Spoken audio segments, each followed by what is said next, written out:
It was not so long ago that the marketing discipline treated consumers as little more than demographic coordinates on a vast economic map. A product launch targeted 18 to 35-year-olds in suburban neighborhoods or sent luxury offers to those above certain tax brackets. This strategy, though efficient, lacked the nuance to fathom the emotional undercurrents driving choice.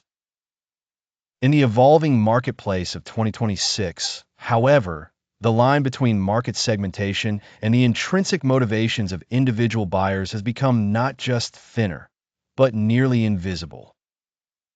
The transformation begins with the proliferation of natural language processing, (NLP). Imagine a vast digital tapestry, woven not from sales figures or geographic markers, but from millions of voices, product reviews, tweets, and customer support chats. These threads yield more than mere sentiment.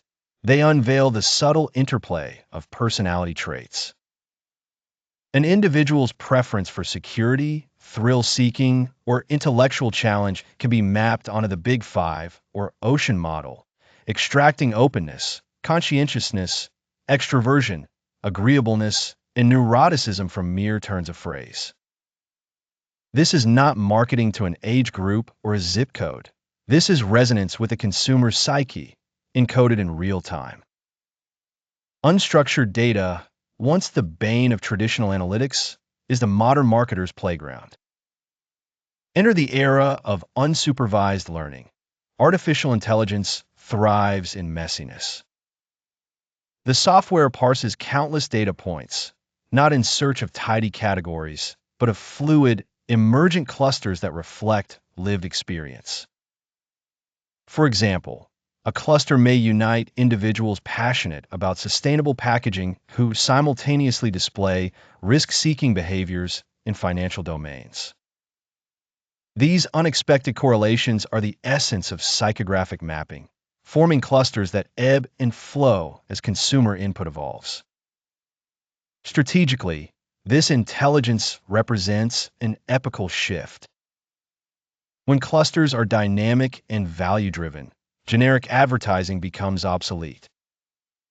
Precision resonance becomes the imperative. A brand's creative output is no longer a monolith. It becomes a chameleon, morphing its aesthetic, language, and emotional tone to mirror the evolving priorities and core values of each cluster. In this realm, loyalty is not enticed by frequency or incentives, but by congruence, the sense that a brand understands and echoes one's authentic self.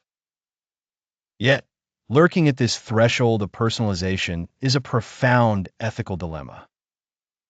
The power to decode a consumer's underlying vulnerabilities or mental state raises the specter of manipulation. With psychographic prediction comes responsibility. The metric for success transcends conversion rates. It demands that consumer trust become a North Star. Brands are compelled to be transparent, delineating what is inferred, what is used, and how it serves the individual, not solely the bottom line. The sustainable marketing growth loop can only persist when trust is treated as a finite, invaluable resource. In conclusion, psychographic mapping, empowered by AI, shifts the paradigm from seeking more buyers to understanding existing ones with unprecedented intimacy. This future is not defined by the conquest of new markets, but by the depth of connection within those already discovered, a quantum leap toward the soulful science of resonance.